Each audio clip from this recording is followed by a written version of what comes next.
Assalamualaikum warahmatullahi wabarakatuh. Perkenalkan, nama saya Mozarnita Putri Bulkini. Jadi di sini saya akan menjelaskan tentang ekosistem dan makhluk hidup. Simak video selanjutnya.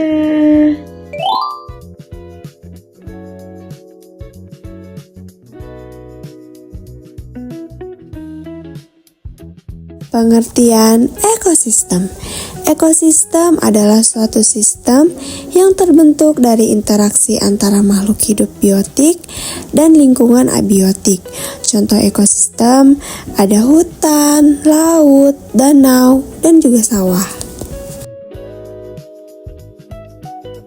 Pengertian makhluk hidup. Makhluk hidup adalah organisme yang memiliki ciri-ciri kehidupan seperti bernapas, makan, tumbuh, berkembang biak, peka terhadap rangsang, dan juga bergerak. Contoh, manusia, hewan, tumbuhan, dan mikroorganisme. Hubungan makhluk hidup dan lingkungan. Makhluk hidup sangat bergantung pada lingkungan untuk bertahan hidup. Interaksi ini menciptakan keseimbangan. Contohnya, tumbuhan memerlukan air, tanah, dan cahaya. Hewan memerlukan makanan dan udara. Komponen biotik. Produsen makhluk hidup yang membuat makanan sendiri, misalnya tumbuhan hijau. Konsumen makhluk hidup yang memakan makhluk lain, misalnya hewan.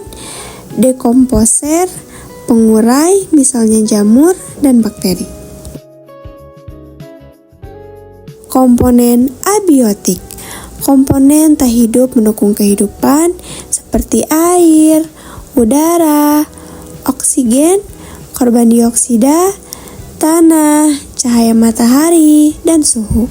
Peran penting dalam pertumbuhan dan perkembangan makhluk hidup. Rantai makanan. Proses makan dan makan antar makhluk hidup dalam urutan tertentu. Contohnya rumput, kelinci, ular, elang. Menunjukkan aliran energi dalam ekosistem. Jaring-jaring makanan. Kumpulan rantai makanan yang saling berhubungan menunjukkan interaksi yang lebih kompleks dan membantu menjaga stabilitas ekosistem.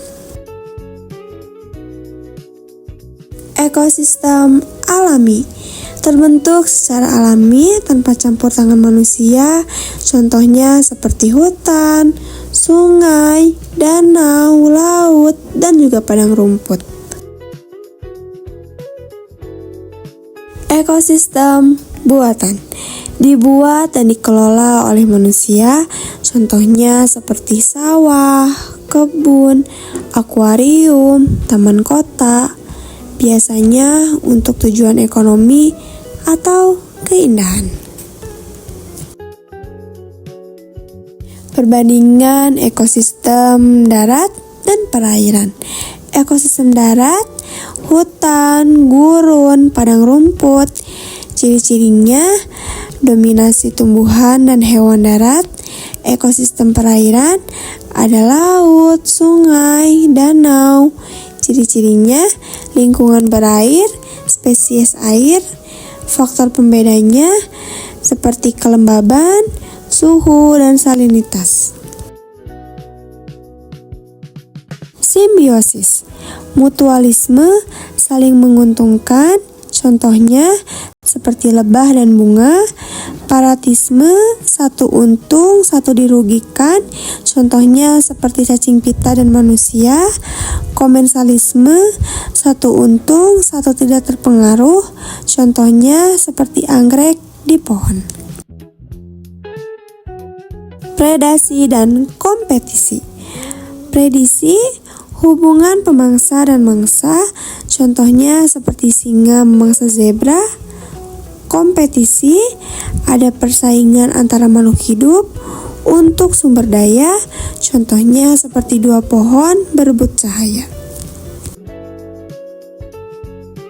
Adaptasi makhluk hidup. Morfologi, bentuk tubuh, contohnya kaki bebek berselaput, fisiologi fungsi tubuh, contohnya seperti unta menyimpan air, dan yang terakhir ada tingkah laku, cara bertindak, contohnya seperti bunglon berubah warna. Faktor perubahan ekosistem alami, bencana alam, banjir dan gempa, manusia, penebangan hutan, polusi, dan perburuan bisa menyebabkan rusaknya habitat dan punahnya spesies. Dampak aktivitas manusia, deforestasi, hilangnya habitat, pencemaran air dan udara, pemanasan global, dan berkurangnya keanekaragaman hayati. Upaya pelestarian lingkungan, reboisasi, penanaman hutan kembali, daur ulang sampah, mengurangi penggunaan plastik, edukasi lingkungan sejak dini, dan pembuatan taman nasional dan cagar alam. Kesimpulan, ekosistem adalah sistem yang kompleks dan saling bergantung. Penting untuk memahami peran tiap makhluk hidup. Kita semua berperan dan menjaga keseimbangan lingkungan. Mungkin cukup untuk saya menjelaskan tentang ekosistem dan makhluk hidup. Mohon maaf jika ada kekurangan dan kesalahan. Wassalamualaikum warahmatullahi wabarakatuh.